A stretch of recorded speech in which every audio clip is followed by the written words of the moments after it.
We are so excited about our new fence. Tim's Fence came out and provided us with this beautiful new fence. We wanted to preserve our new fence, and so we looked online at different products, but then we reached back out to Tim's Fence and they recommended a product called Wood Defender. We liked the color of the fence. We didn't want to change the color of the fence, so a product they recommended was called Transparent Glow. And we bought 5 gallons and we were able to do our fence here. This is about a 65-foot run. We're just going to tell you some of the things that we learned as just your average homeowner that's really never done anything like this before. So we're on the inside of the fence now. We started off with a, what is the sprayer called?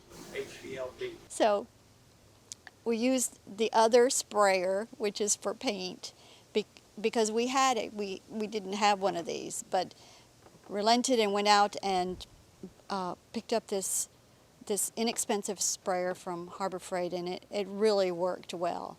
Another thing that we tried was using a roller, and that was a huge fail because it soaked up so much of the stain, so we wasted some stain there. But all in all, once we finally got going, things went pretty smoothly.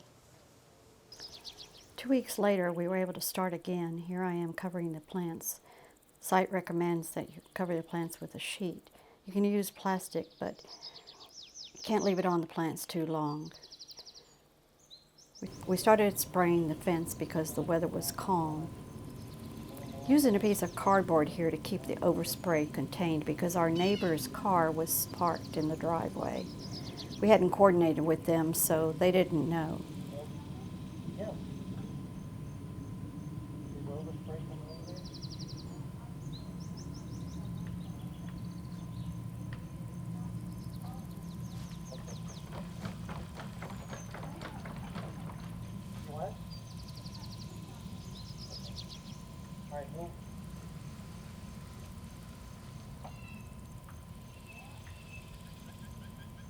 Little more.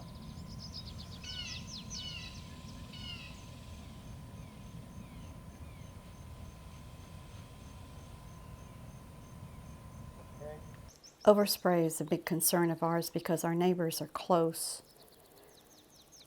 Using this method of spraying close to the fence is a sure way of not getting drift from the product all over your neighbor's property. It's slow, but it was important to us to do that. So we're going to start or finish the fence today, but yesterday we had a big rainstorm. We already coordinated with our neighbors, so they're out of town, so we could get on their side of the fence. We told them we would spray their side of the fence as well. We already did the prep work as you see, but they have a pool. We didn't want to get overspray over that, so we're trying to take precautions with that as well. The dogs are not in the backyard, so no worries about that either. But because of the rainstorm, now the fence is pretty wet. So the site recommended less than 13% moisture content, which after this rainstorm, we'll see. So I have this moisture meter. It says 16%, 17. So it depends on where you go. So yeah, it's pretty soaked piece of wood. Also, we're doing this very early in the morning, or hoping to do it very early in the morning, like 6:30, because the wind is very calm. The one thing we found on all of this is overspray. And the least amount of wind will just make a cloud of this oil go all over the place, and that's what we're trying to avoid here. So we'll be back tomorrow, check the moisture content of the wood and keep this going. All right, so I'm back. I just realized one thing when I was talking about the moisture content of the wood. Where I had tested earlier in this section, we had already sprayed the oil on here.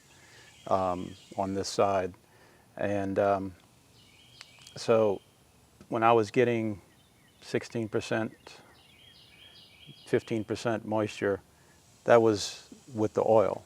Back here, there's no oil, and I'm getting 21% moisture content. So I just wanted to mention that. It just goes to show you how much this product does work well to keep moisture from permeating into the board. So that's all. Just wanted to mention that part.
So now the fence is completely finished.